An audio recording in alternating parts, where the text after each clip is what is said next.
कैसे हैं आप सब। आज का वीडियो है हमारा डे 13 के लिए। और डे 13 जो था हमारा, वो बहुत ही रोमांचक होने वाला था। हमें भी पता नहीं था, क्योंकि हमें निकलना था सोमोरिरी से और अब चलना था टुवर्ड्स मनाली की तरफ। तो हमने ये प्लान किया था कि हम निकलेंगे सोमोरिरी से और स्टे करेंगे हम सरचू पे। तो हमारी प्लानिंग के हिसाब से हम लोग निकले, क्योंकि हमें पता था रास्ते खराब मिलने वाले हैं थोड़े। काफी लोगों ने हमें वार्न कर दिया था कि यार कोशिश करो तो मत जाओ मनाली हाईवे से। बट वो हमारे भी थोड़ा सा चुल थी कि नहीं करेंगे तो पूरा सर्किट करेंगे।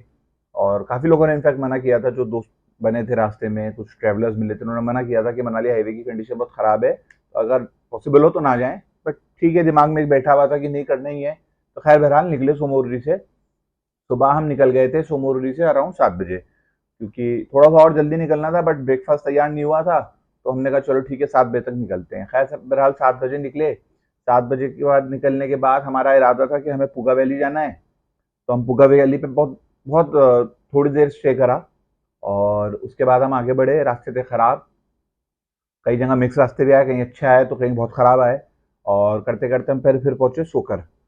सोकर के बाद वो और आगे गए, तो एक रास्ता आपको टुवर्ड्स लेह लेके जाता है और एक रास्ता आपको मनाली की तरफ लेके जाता है। तो हम मनाली की तरफ मुड़ गए। मनाली की तरफ मुड़ने के बाद हम आगे बढ़े। तो देखिए, सरचू तक का रास्ता था अराउंड 230 किलोमीटर के आसपास।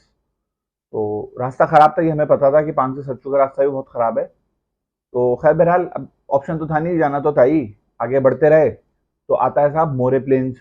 तो मोरे प्लेन्स का वीडियो में शेयर करूंगा आपसे। तो बहुत सीधी सी सड़क और पहाड़ और प्लेन एरिया है काफी।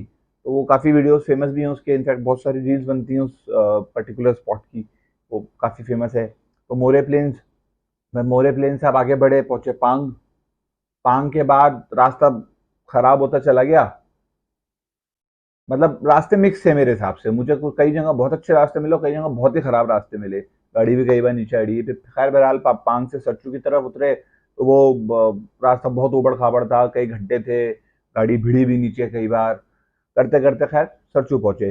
फिर सरचू पे हमारे को लेना था स्टे। तो सरचू हम पहुंच गए थे अराउंड 1-1:30 बजे के आसपास, क्योंकि बहुत काफी सही टाइम पे पहुंच गए थे, क्योंकि बहुत ज्यादा भीड़ नहीं मिली थी, रास्ते जो खराब थे होते। तो सरचू पहुंचे। सरचू पहुंचने के बाद हमने डिसाइड किया कि अभी टाइम वैसे है पलटो थोड़ा सा। और हम कोशिश करके ये जितना आगे दिखाओ। बढ़ सकें बढ़ लेते हैं, ताकि इसमें हमारा दिखाओ डिस्टेंस उंगली। कवर हो जाए टुवर्ड्स मनाली। तो हम सरचू से आगे बढ़े। थोड़ा सा आगे बढ़ते हैं, आगे जाके आपका बारह लच्छा आता है। बारह लच्छा पे स्टे किया थोड़ी देर। वहाँ थोड़ी बहुत बर्फ दिखी साइड में। बारह लच्छा के बाद आगे बढ़े तो आता है दीपक ताल। दीपक ताल पे हमें आ, मिला लैंडस्लाइड। वहां हमें थोड़ी देर ट्रैफिक में फंसना पड़ा, क्योंकि वहां लैंडस्लाइड हुआ ही था, फ्रेश था बिल्कुल, हमारे सामने हो रहा था इनफैक्ट। तो उसको साफ सफाई करने में टाइम लग गया, तो वहां हमें थोड़ा सा ट्रैफिक जाम मिला। फिर हम वहां से आगे बढ़े, फिर आता सूरज ताल। ऐसे करते करते आगे बढ़ते गए जिंगजिंग बार।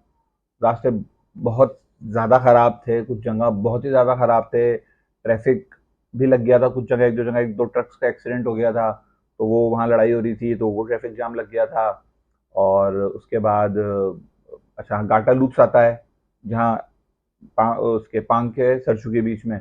वो है आपका गाटा लूप्स की खासियत है कि वो 21 हेयर पिन बेंड्स हैं वहाँ पे। तो बड़ा अच्छा एक, अगर आप ऊपर से देखते हैं ड्रोन वगैरह के थ्रू, तो बड़ा एक अच्छा खूबसूरत वीडियो बनता है, या पिक्चर्स आती हैं उसकी। तो उसकी एक घोस्ट स्टोरी भी है, वो आपको कभी और अलग से बताऊंगा। तो आगे बढ़ते गए, 12 लेक्चर से आगे बढ़े। हमारी भी एक ट्रक वाले ने गाड़ी पे थोड़ा सा वो मार दिया था, कट मार दिया था, तो जो मेरा साइड मिरर था वो टूट गया था। तो थोड़ा सा रैश ड्राइविंग भी करते हैं ऊपर कई बार ट्रक वाले। और जाम भी लग गए थे। रोड्स भी बहुत खराब थी। फॉर्च्यूनर वगैरह तक बहुत धीरे चल रही थी, क्योंकि गड्ढे इतने ज्यादा गहरे हो गए थे कुछ जगहों पर। तो खैर बहरहाल आगे बढ़ते चले गए। थोड़ा सा आगे बढ़े तो देखिए, जरूरत की सारी चीजें जाते तो किसी न किसी के तो काम आ ही जाती हैं। हमारे काम नहीं आई, अल्लाह का शुक्र है। बट एक बाइक पे हमें दो लड़के मिले। उन्होंने हमें हाथ दे के गाड़ी रोकी, तो मैंने गाड़ी रोकी, पूछने लगे भैया आपके पास प्लास मिल जाएगा क्या। मैंने कहा यार मिल जाएगा।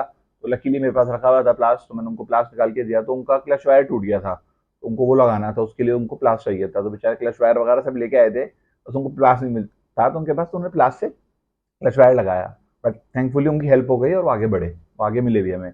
तो सामान पूरा होता है तो किसी न किसी की देखिए हेल्प हो ही जाती है। तो खैर हम आगे बढ़े जिंग बार होते हुए किलों। अच्छा देखिए पेट्रोल का मैं आपको बताना भूल गया, क्योंकि डीजल मैंने आपको बताया था नुब्रा में भरवाया था, तो वो तो चल रहा था ठीक ठाक। बट सोमोरिरी पे आके हमने हमारे जो कैंस थे, जो 3 हमने कैंस भरवाए थे 10-10 लीटर के, वो हमने गाड़ी में डाल लिया था, क्योंकि अब हमें डीजल मिलने वाला था नहीं। हमें ये पता था कि अराउंड 300 कुछ किलोमीटर तक डीजल नहीं मिलेगा। तो 220-30 किलोमीटर तो आपका सरचू ही था, और सरचू से तकरीबन 170 किलोमीटर के आसपास आपका मनाली था, 170 या समथिंग, तो 180 के आसपास, सॉरी। तो अब पहले मिलता था, जब आप लेह से मनाली की तरफ आते हैं तो पहले आपको डीजल मिलता था टांडी पे, बट टांडी से 10 किलोमीटर पहले पड़ता है किलोंग। अब पेट्रोल पंप और डीजल के लिए वहां पे भी खुल चुका है पेट्रोल पंप। तो ये थोड़ी सी एक आसानी हुई है कि 10 किलोमीटर 15 किलोमीटर पहले खुल गया है, तो आप वहां से आप किलोंग से भरवा सकते हैं। और किलोंग से भरवाने मतलब खैर हमारे तो डीजल था काफी सारा, बट फिर भी हमने भरवा लिया कि अब ठीक है भरवाना चाहिए तो यहीं भरवा लेते हैं।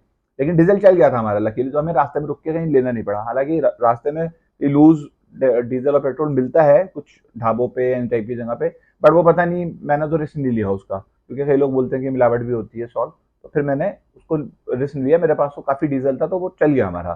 तो ये फायदा हुआ हमें एक्स्ट्रा जेरी कैन लेके जाने का। बहरहाल हम आगे बढ़ते गए तो किलोंग जिस्पा, गाड़ी भी थोड़ी सी क्या नीचे से भिड़ गई थी, तो वो एक उसका प्लास्टिक कवर होता है वो निकल गया था, तो रास्ते में रुक के मैकेनिक से वो हटवाया। तो अंकल मिले थे मुझे मुझे याद है रास्ते में, तो मैंने उनसे पूछा था अंकल मैकेनिक है क्या, कि बेटा क्या हुआ। अंकल वो नीचे से प्लास्टिक कवर, तो हंस के कहने लगे अरे बेटा कोई बात नहीं, सारी गाड़ियों के टूटते हैं, कोई बहुत बड़ा मसला नहीं।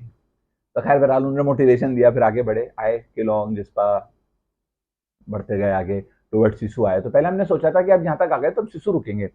सिसु गए थे हम 2 से 3 साल पहले, और जब हम 2 से 3 साल पहले गए थे तो सिसु बहुत अलग तरह की जगह थी, और इस बार हम जब गए तो वी वर शॉक्ड, क्योंकि इतनी कमर्शियलाइज हो चुकी है अब कि मैं उसको पहचान नहीं पाया कि यार इतनी कमर्शियलाइज कैसे हो गई जगह। जब हम गए थे तो बहुत लिमिटेड होटल्स थे और बहुत सस्ते भी थे। जब हम रुके थे वहां जाके तो 1200 रुपए में हमें रूम मिल गया था, एंड बहुत अच्छा व्यू के साथ था। मेरे ख्याल से सबसे अच्छा व्यू शायद उसी होटल का था। मगर इस बार हम जब गए हैं तो इतना कमर्शियलाइज हो चुका है, भीड़ इतनी जबरदस्त थी वहां पे, इतने होटल्स इतने गेस्ट हाउसेज एंड खुले हुए थे और पूरे सब पैक थे, और रेट्स इतनी हाई हो रखी थी। मैंने कहा यार यहाँ तो अब रुकना बहुत बेकार लग रहा है मुझे, अब आगे ही बढ़ते हैं। तो फिर हम अटल टनल से होते हुए टुवर्ड्स मनाली आए। लेकिन जब अटल टनल से हम थोड़ा सा आगे बढ़े तो सोलांग के आसपास हमें बहुत जबरदस्त ट्रैफिक जाम मिला, क्योंकि टूरिस्ट बहुत था। तो हमें तकरीबन 2 घंटे लग गए वहाँ पे उस जाम में। तो हम मनाली, हमने एक होटल बुक करा रखा था ओल्ड मनाली पे। अगर मैं ओल्ड मनाली जाता हूँ तो वहीं रुकता हूँ, और होटल का नाम मैं शेयर कर दूंगा आपसे। तो 9 साढ़े 9 बजे के आसपास जो है हम ओल्ड मनाली पहुंचे हैं, और बुरी तरह थक चुके थे। एरिश जो थी वो तो बहुत ज़्यादा परेशान हो चुकी थी, बट करते करते 9 साढ़े 9 बजे मनाली पहुंचे, ओल्ड मनाली। क्योंकि रास्ते बहुत ज़्यादा ख़राब थे, इसलिए ना पूरी एनर्जी सूख मतलब निकाल ली थी उन रास्तों ने हमारी। जितने खूबसूरत थे उतने ही ख़राब भी थे, लेकिन क्योंकि खूबसूरती में एंजॉय तो कर रहे थे हम, बेशक इसमें कुछ दो राय नहीं है, मगर इतने ज़्यादा ख़राब रास्ते हो गए थे कि मतलब गाड़ी चलाने में बहुत हालत ख़राब हुई। तो अगर किसी को सर्किट की चुनना हो तो मेरा सजेशन ये है कि आप श्रीनगर ही वापस चले जाओ, इस तरफ मत आओ अभी, हाल फिलहाल तो इतना हालात ख़राब थे। तो खैर बहरहाल मनाली पहुंचे। मनाली में हमने होटल लिया था, 1500 रुपये में हमें होटल मिला था। रेट ज़्यादा थे, लेकिन वो लड़का मेरे दोस्त थे, उन्होंने मुझे थोड़ा सा डिस्काउंट करके 1500 रुपये में होटल दिया। वहीं हमने खाना खाया, अच्छा सा रेस्टोरेंट है उनका, कैफे था, वहाँ हमने खाना खाया रात का, और थक गए थे बुरी तरह, तो हमने सोचा अब सोया जाए। अच्छा हमारा प्लान ये था कि हम अगले दिन जो है वो निकलेंगे जयपुर के लिए, बट ट्रैफिक 2 घंटे पहले मनाली का ट्रैफिक, और उससे पहले रास्ते इतने ज़्यादा थका चुके थे हमें कि हमने सोचा कि यार अभी हिम्मत नहीं है, अब कल फिर लंबी ड्राइव करी जाए, क्योंकि मनाली से जयपुर फिर बहुत लंबी ड्राइव थी। तो मैंने सोचा कि एरिश ने भी बोला कि यार स्टे करते हैं एक दिन मनाली, क्योंकि मैंने सोचा था मनाली आएंगे अलग से घूमेंगे, मनाली में मतलब अलग से 2-4 दिन बनते हैं घूमने के लिए। बट फिर मैंने सोचा कि यार चलो घूमेंगे नहीं, बट एटलीस्ट रेस्ट कर लेंगे, क्योंकि बॉडी बहुत थक चुकी है गाड़ी चलाते चलाते। रास्ते पिछले कुछ दिन से बहुत ज़्यादा खराब थे। तो ये हमारी कहानी रही। फिर हम पहुंचे मनाली। पयान भाई जो थे सिसु में रुक चुके थे, उनसे मेरे फोन पे कोऑर्डिनेशन चल रहा था, बट वो फॉर्चुनेटली वहाँ होटल मिला नहीं हमें ढंगा कोई, तो हम रुक नहीं पाए, इसलिए मनाली आ गए। और फिर हमें उनको अगले दिन निकलना था सुबह, हमें रुकना था। तो ये थी हमारी डे 13 की कहानी, दो की चाह 24 जून 2023। अब डे 14 जो है उसका वीडियो मैं डालूंगा नेक्स्ट। उम्मीद करता हूँ आपको पसंद आएगा, और लाइक करें, सब्सक्राइब करें, शेयर करें, और जल्दी मिलते हैं दूसरे वीडियो के साथ।